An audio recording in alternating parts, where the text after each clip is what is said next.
Алтылыктын Иран боюнча келишимге келиши дүйнөлүк котировкаларды өзгөрттү.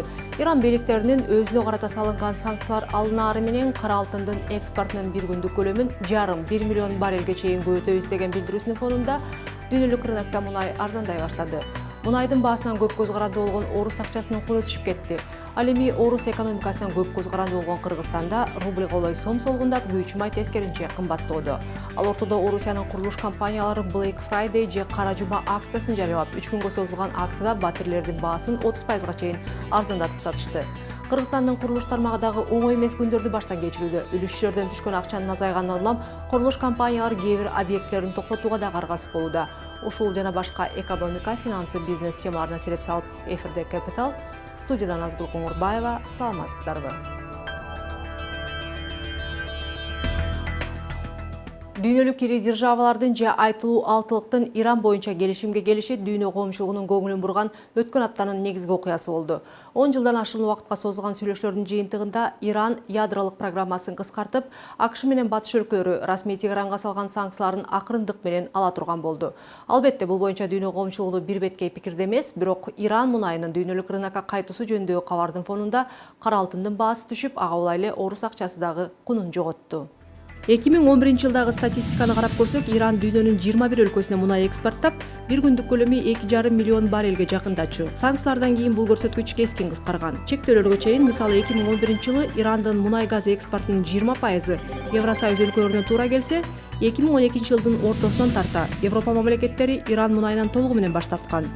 2013 жылы Иранга карата салынган санкциялардын басымы азайып, Кытай, Индия, Япония, Түштүк Корея, Түркия, Тайвань мамлекеттери Иран мунайын тийиштүү бир көлөмдө сатып алуу мүмкүнчүлүгүн алышкан. Ушундан кийин 2014 жылы Иран дүйнөлүк рынокко суткасына 1 миллион 400 миң баррель мунай саткан. АКШнын энергетикалык маалымат башкармалыгынын маалыматтарына карасак, Иран мунайдын запасы боюнча дүйнөдө 4-орунда турат. Андагы кара алтындын запасы дээрлик 160 миллиард баррелге барабар. Эмбарго алынгандан кийин Иран дүйнөлүк рынокко суткасына кошумча 1,5 миллион баррель мунай экспорт алат деп күтүлүүдө. Ушул тапта Иранда танкерлерге сакталган чийки мунайдын чоң запасы бар экени айтылат. The Wall Street Journal бул запас 20 миллион баррелге жетет десе, Financial Times 40 миллион баррель деп баалоодо. Аналитиктердин баамында рынокто суткасына кошумча 1,5 миллиондон 1 миллион баррелге чейин мунайдын пайда болушу кара алтынга болгон бааны баррель үчүн $45 чейин түшүрүшү мүмкүн. Ошол эле маалда мунай рыногунда талапка караганда сунуш көп болууда, демек баанын түшүшүнө бул дагы бир себеп болот.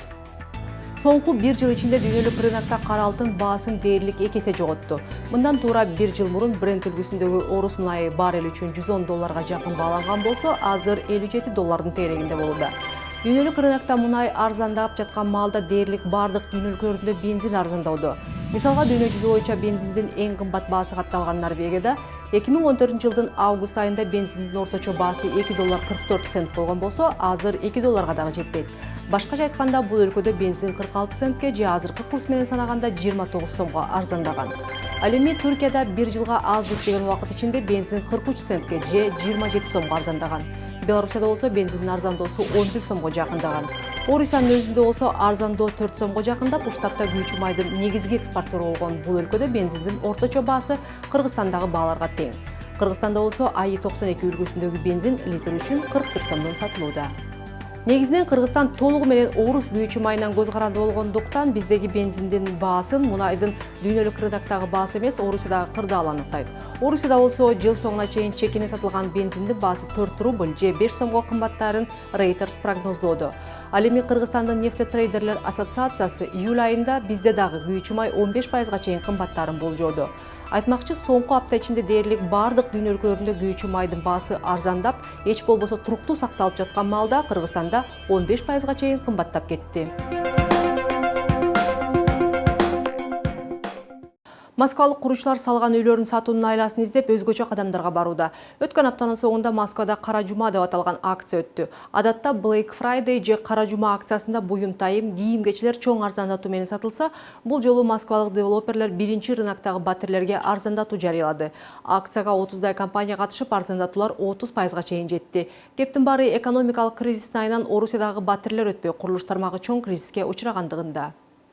Кыргызстандын курулуш тармагында дагы кризис ачык сезиле баштады. Айрым девелоперлер курулуш убактылуу токтогонун билдирип, өз кардарларына эскертүү берүүдө.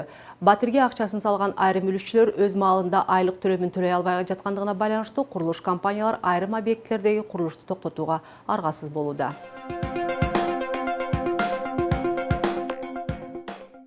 Бир топ эле байкасаңар шаарда объекттердин бир тобу токтоп калган, бир тобу теп кыйла эле түшүп кеткен. Мурун бир 50 киши, 60 киши иштеген курулуш объекттерде азыр бир 10 киши, 15 киши иштеп атат. Анткени элден түшкөн акча бир топ эле түшүп кетти. Анан бул тенденция былтыр күздө башталган, күндөн күнгө күчөп баратат. Долгострой болсо дагы жакшы. Мурун 1 жыл, 2 жылда салынган нерселер азыр 3 жыл, 4 жылда салынышы мүмкүн, бирок көп эле объекттер токтоп да калышы мүмкүн. Анткени жарымына чейин курулган, жарымдан азыраак курулган объекттер токтоп деле калышы ыктымал. Анткени элден келген акча мурунга караганда эми кыйла эле түшүп кетти да. Анан акча деле азайып кетти, көбүнчө азыр ошо машинелерин берип атышат. Ошондой бир тенденцияны көрүп атабыз.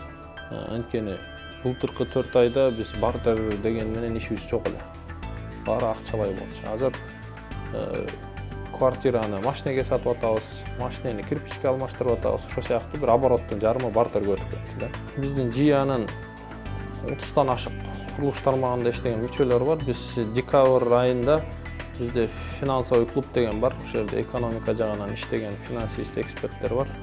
Ошолор декабрда курулушчуларды чогултуп маалымат берилген курулушчуга. Эгер силер үйдү жаңы баштап атсаңар, же жарымына чейин жетип калсаңар, 2 же 3-4 объектиңер болсо, 2 эсе кыскарткыла объекттерди.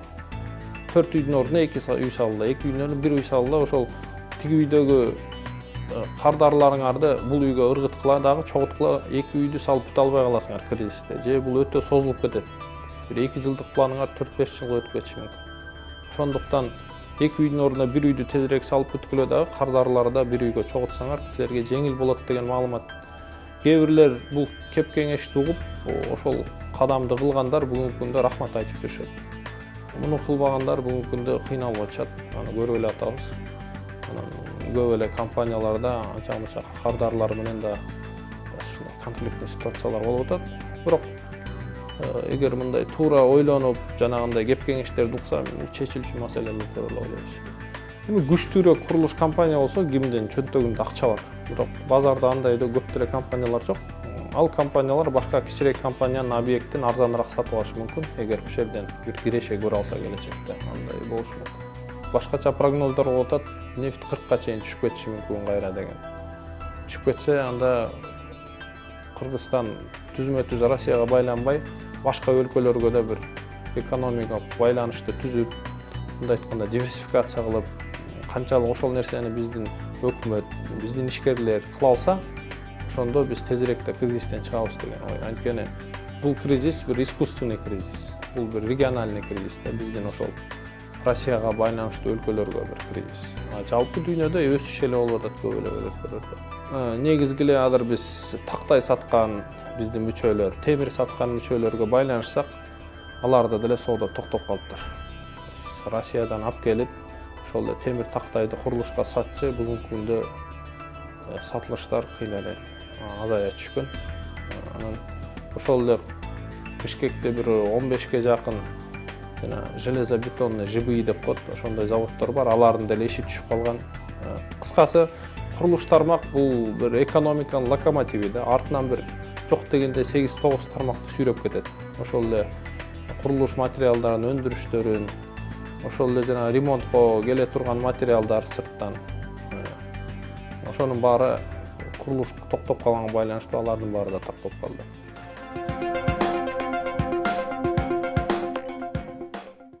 Бизнестин туруктуу өнүгүүсү үчүн укуктук талаа маанилүү. Укуктук талаа алды менен бизнестин негизги укугу болгон жеке мүлккө кол тийбестик кепилдигин камсыздайт.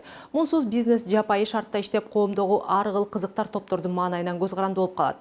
Ал эми укуктук талаанын негизги өзөгү бул укуктук маданияты жогору жарандар. Укуктук маданият деген бул бир гана өз укугуңду билип, аны талап кылуу эмес, бул алды менен башкалардын, коомдун укуктарын таанып, ага сый мамиле кылуу. Кыргызстанда жүргүзүлгөн соңку иликтөө жарандардын укуктук маданияты өтө төмөн деңгээлде экенин көрсөткөн. Юстиция министрлиги Бириккен Улуттар уюмунун өнүктүрүү программасы менен биргеликте кыргызстандыктардын укуктук маданиятын жогорулатуунун стратегиясын иштеп чыккан.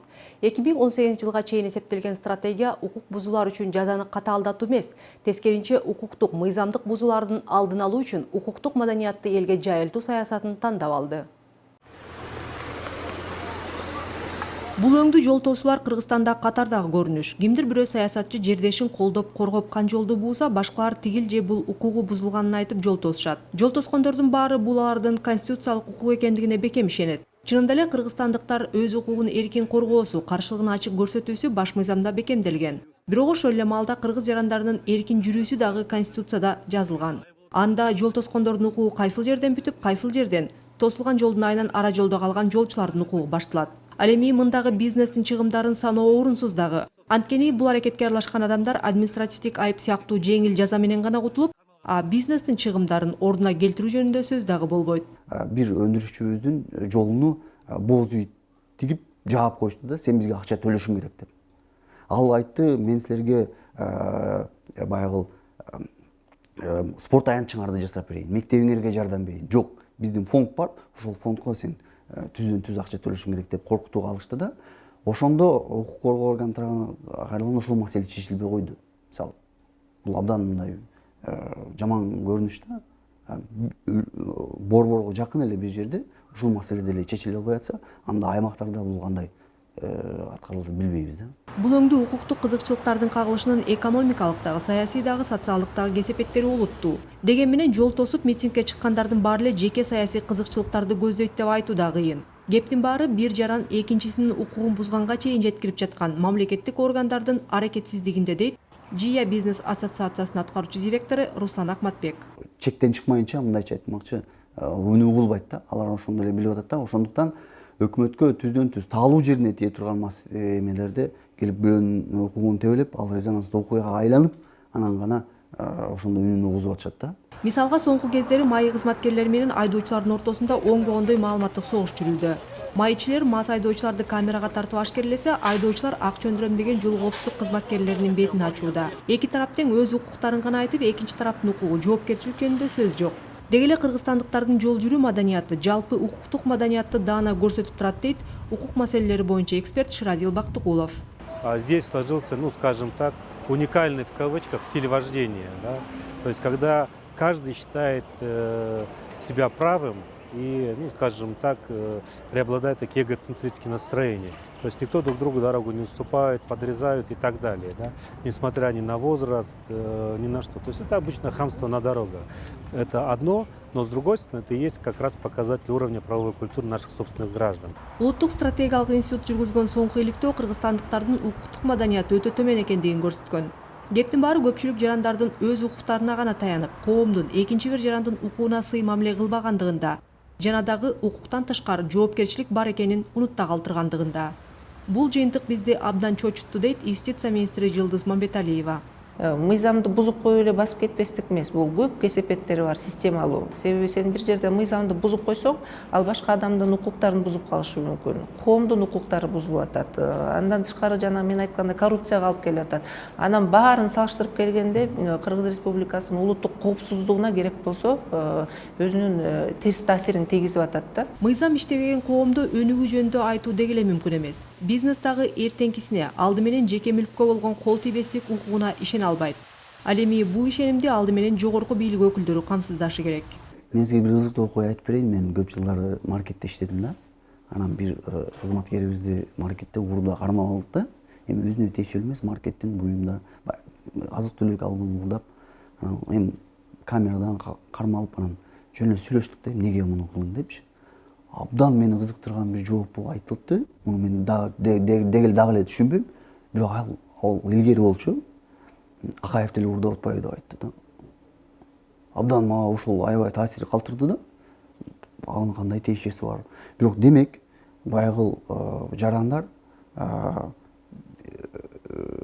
бирөөлөрдүн кылганын өзүнө мага дагы боло берет дегендей кабыл алышы мүмкүн экен да. эң жогорку деңгээлдеги адамдардын укуктук аң сезиминен башташ керекпиз. Бизде ушундай бир тарбия көрсөтчү деп айтып кетпедикпи? Саясий элита болуш керек, регионалдык элита болуш керек. Алар жерлерде өзүнүн жүрүм туруму менен, укуктук аң сезими менен ушундай бир баягы аларды карап туруп адамдар туурагыдай ушундай бир пример көрсөтүш керек да, мисал көрсөтүш керек. Юстиция министрлиги Бириккен Улуттар уюмунун өнүктүрүү программасы менен биргеликте кыргызстандыктардын укуктук маданиятын жогорулатуу стратегиясын иштеп чыккан. 2018 жылга чейин эсептелген документте негиз катары өнүккөн Европа мамлекеттеринин системасы алынган. Батышта укуктук маданиятты балдар төрөлгөндөн эле канына сиңиришет. Албетте батыш коому башынан эле мындай болгон деп айтууга дагы болбойт. Көптөгөн мамлекеттер өзүнүн өнүгүү жолунда укуктук нигилизмди, мыйзамды, коомдук кызыкчылыктарды сыйлабастык өңгү терс көрүнүштөрдү баштан кечиришкен. Стратегияда балдарга мектептен баштап укук таанытуу жазылган. Ошондой эле бул документте коомдун менталитетин эске алуу менен улуттук каада салттагы укуктуу үлгүлөрдү жайылтуу дагы каралган. Бул материал Бириккен Улуттар уюмунун өнүктүрүү программасы жана Финляндиянын тышкы иштер министрлигинин колдоосу менен ишке ашырылып жаткан Кыргыз Республикасындагы сот акыйкаттуулугуна жетүүнүн мүмкүнчүлүктөрүн кеңейтүү жана туруктуу тынчтык үчүн укуктук үстөмдүктү сот акыйкаттуулугуна жетүүнү арттыруу долбоорунун алкагында даярдалды.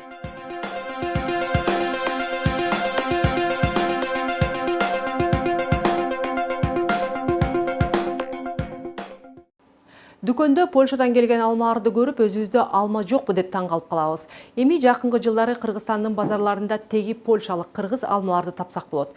Кыргызстандык агробизнесмендер Польшадан алма алчылардын көчөттөрүн алып келип, алгачкы экспериментти Балыкчы шаарына жакын жерде жүргүзүшүүдө. Бийиктиги 3 метрден ашпаган польшалык жапыз алмалар тиккен жылы эле гүлдөп, 3 жылдан кийин гектарынан 40 тоннага чейин түшүм берет жана түшүмдүүлүгү жыл сайын артат.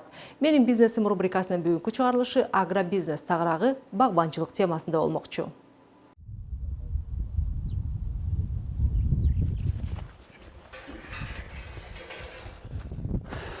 Мына биздин тиккен алма бак. Ошо 4 гектар жерге тиктик буюрса. Бул алмаларды гүлдөп кетти. Гүлдөдө да биз 100дөн 170ге чейин гүл санадык да бир бактан. Анан мунун технологиясы боюнча 3 жыл мунун гүлдөтпөй турушубуз керек да. Анткени бул өзүнө өзү жетилип, дагы буша эмесине келген эмесине чейин алып барышыбыз керек экен. Жапыз бойлуу болот, бирок биз аянттан үнөмдөп атабыз. Биз өзүбүз местныйларды тиккенде 6-7 метрден тигебиз да. Көчөт азыраак кетет. Бул жерде биз алып келген көчөт 9000 алма бар азыр. Ушул жерде 4 гектар 9000 алма, 1000 черешня, 4000 карагат, анан 2000 малина бар да. Бул да бүт бар Польшадан келген, тандап алганбыз. Кыргызстанга ошо агробизнестин өтө кирешелүү түрүн сиңириш, элге сиңириш, жайылтыш болду да. Иликтеп келгенибизде ошол жапыз бойлуу көчөттөрдү өстүрүп, түшүм алганда эң кирешелүү багыт ушул экен. Бул биринчиден. Экинчиден, бул бизнести элге сиңириштин дагы келечеги кенен экен. Анткени тамчылатып сугармай ыкмасын пайдалана келгенде бизде көп жерлерди өздөштүрсө болот экен. Бүгүнкү күндө таптакыр, бүгүнкү чейин таптакыр пайдаланылбаган жерлерди дагы тоо боорлорун ошо скважина менен суу чыгарып, тамчылатып сугарып ыкмасы менен Кыргызстанды бүтүндөй бакка айландырыш мүмкүнчүлүк бар экен. Бизнестин башаты сапаттуу көчөттөн башталат экен. Ошондуктан бүт Европаны кыдырып чыктык биз. Ошол Италия, Германия, Польша салыштыра келгенде Европанын аба ырайы бизге айырмасы чоң да. Ошонун арасынан бизге ошо кышында 30-35 градус суук боло турган, кышында калың кар түшкөн региондон көчөт издедик. Анткени бизде суук болот да, ошо кыштай турган болуш керек көчөт биздечи. Ошондо Польшадан бир ошондой жерди регион таап туруп, тажрыйбалуу, сертификаты бар, вирустары жок көчөт өстүргөн ферманы таап туруп, ошолор менен сүйлөшүп алып келдик бул жерге. Көчөттү алып келгенде жана партнерлорубуз дедик, Польшадан тандабадыкпы, өздөрү да келип кетишти аларчы. Келип консультацияларын берип, өздөрүнө да жакты да бул. Анан алардан сурасам, силердики алмаңар буюрса польский эмес эле кыргызский болуп калат го деп тамашалап атышат да. Анан эмнеге десек, силерде күн көп экен дейт. Күн көп, бул алма жакшыраак эметет дейт да, кабыл алат. Ошон үчүн силердики башкачараак болушу мүмкүн дейт да.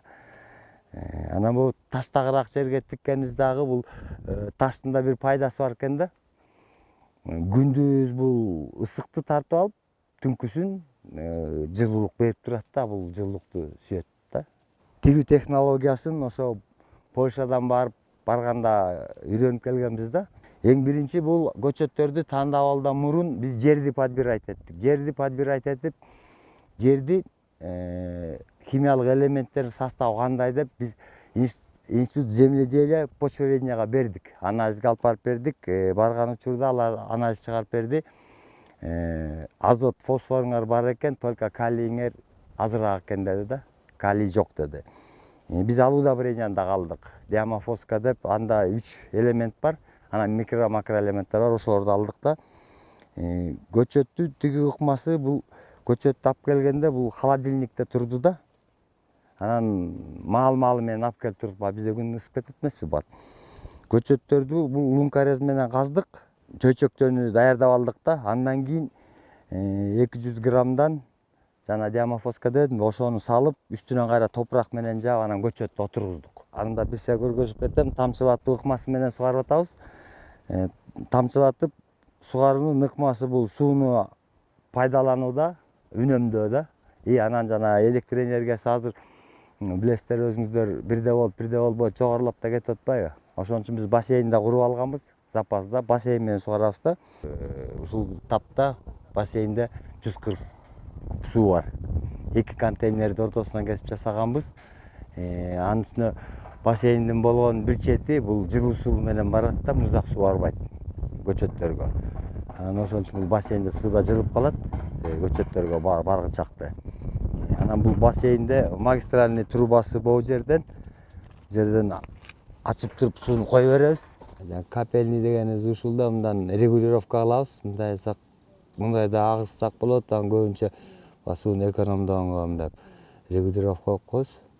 Сабактары да гүлдөп калганда минтип кетет да. Мынаны койсоң азыр ичкеде.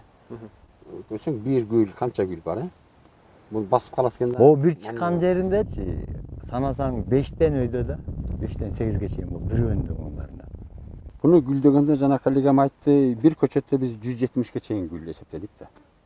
Мына бир жерде карасаң 5тен алма. 5тен алма. Анан эми азыр быйыл эгер мынаны биз үзбөсөк, ичке да мындайлар көтөрө албай калат. Ошон үчүн негизинен биз мына өзөгүндөгү гүлдөрдү бир аз калтырдык, ооз тийип даамтатып көрөлү өзүбүз депчи. Келген кеткенге ооз тийдирели депчи. Калган гүлдөрдүн мына бул көчөт бир аз кеч гүлдөдү. Көрдүңөрбү? Бул ошо ташып келе жатканда муздаткычка жакын туруп стресс алган көчөт болуш керек, бир аз кеч көктөп, кечирээк гүлдөдү. Негизи массовый түрдө уже мөмө байлап калды. Бул 3-жыл түшүм берип туруп, 4-жыл дегенде өзүнө өзү актайт. Канчалык каражат кеткен болсо да, 4-жыл актайт экен дагы. Анан 20 жыл өмүр сүрдү. Качан түшүмдүүлүгү жанакы геометриялык прогресс боюнча өсүп барып туруп, анан кайра картайып, кайра 40 тоннага түшкөндө, анан бул көчөттөрдү кайра жаңылаш керек. Барын 22-25 жылда биз жаңыланыш керек. Бирок 4 жылда өзүн актайт. Калган 18-20 жыл ошо бактык кенүүлөрүнө багат деп айтсак болот. Жанагы орусчасы айтканда интенсивный садоводство деген ушул да. Бул биздики местныйлар 1 жыл түшүм берип, кийинки жыл эс алат, бул жок. Геометрик прогресс менен кетет, жогорулап кетет түшүмдүүлүгү. Польшадагылардын айтканы боюнча 3 жылдан кийин, буюрса 3 жылдан кийин биз 1 гектардан 40 тоннадан ашык түшүм алышыбыз керек да. Бул андан ары мындай геометрический прогрессия менен кетет экен, жогорулап. Жыл өткөн сайын мунун түшүмдүүлүгү жогорулайт экен. Бул өзүнүн мекенинде бул алмалардан 120дан 160 тоннага чейин алышат экен да 1 гектардан. Анан биз дагы ошо өзүбүзгө да ушу технологияны колдонолу деп ушуну колдонуп атабыз да азыр. Сугарып атпайсызбы? Жок, ортодогулардычы. Азыр мына жерди бүт дагы чөпкө бастырып алабыз да. Карап туруш керек экен да, көп убакыт кетет экен. Бирок жана түшүмдүүлүктөн утасың да. Биздикинде тигип коюп эле сугарып коесуң болду, отоосун деле карабайбыз го биз. Бул жерде жана отоону алып атканыбыз Мунун тамыры деле көп алыс кетпейт. Мунун тамыры анан бул отолорду обязательно ашыбыз керек да, анткени бул жерде азык заттарды булар кошо талашат да. Ошон үчүн бул калтырбай ушунун баарын отоп чыгабыз да, эми отоп атабыз. Мына жерде көчөттүн арасы таптаза болуп турат. Ушундай болуш керек. Бул жерде чөп да, башка да эч нерсе өспөш керек. Таза туруш керек.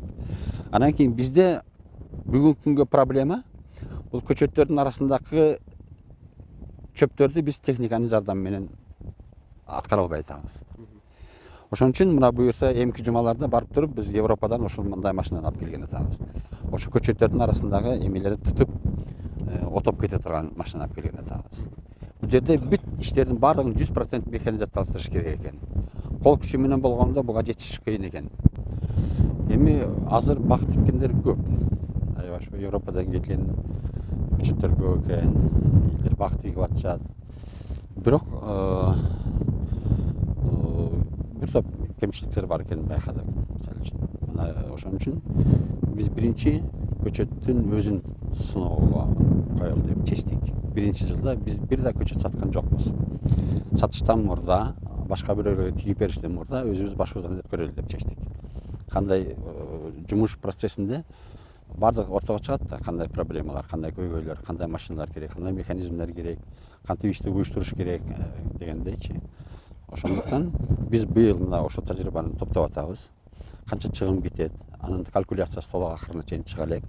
Мисалы үчүн 1 гектар жерге бак тигиш үчүн канча акча каражаты керек экен, буларды эсептеп чыгарабыз акырына чыкканга чейин. Биз өзүбүздүн башыбыздан өткөргөн тажрыйбаны аккумулировать этип туруп, анан кийин бирөөлөргө кеңеш айтсак болот деген программа менен иштеп атабыз да. Алма бул дүйнө жүзүндө жакшы сатылган продукция экен да. Мунун базары жакшы. Ошондуктан аны сата турган жерлерде белгилүү. Биздин белгилүү бир тажрыйбабыз бар, ошон үчүн алманы тандадык. Биздин ишке бажы биримден эч кандай тиешеси жок, ысык суугу жок. Биз бүтүн дүйнөнү көздөп иш тутабыз.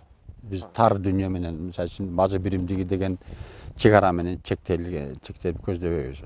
Мен ал бажы биримдигин жашап кетеби, жашап кетпей, ал белгисиз нерсе. Биз ошондуктан муну биз каяктан келсе сата беребиз, айырмасы жок.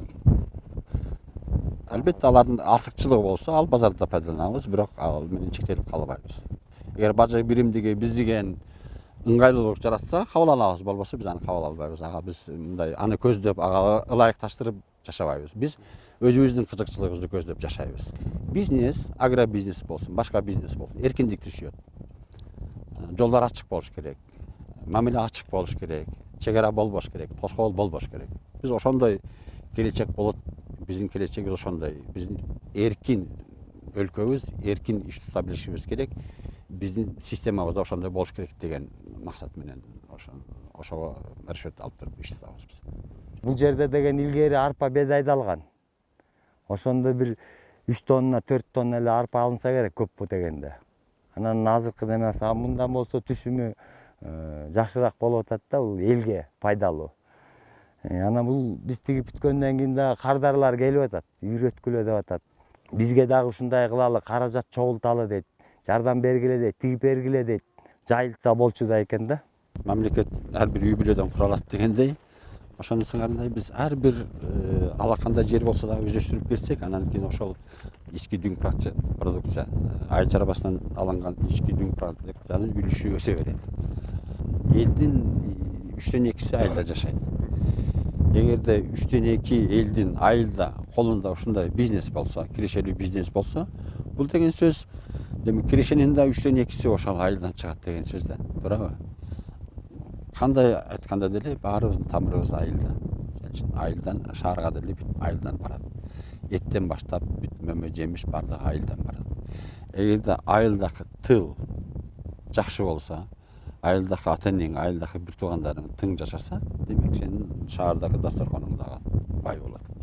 Ошондуктан биз айтам го, айыл чарбасын оңобой туруп, түзөбөй туруп, таянбай туруп, экономиканы эч кандай жылдыра албайбыз.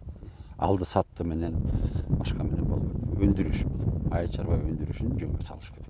Мына ушундай кызыктуу бизнес жаңылык менен Капитал бул сезондогу соңку чыгарылышын жыйынтыктайт. Капитал өзгөрүүчүлөр менен сентябрь айына чейин коштошот. Жаңы сезондо жаңы долбоорлор менен көрүшкөнчө дейбиз. Ишиңизге ийгилик. Айтмакчы 3-күнү ушул эле маалда Капиталдын бул сезондогу соңку орусча чыгарылышын өткөрүп жибербеңиз.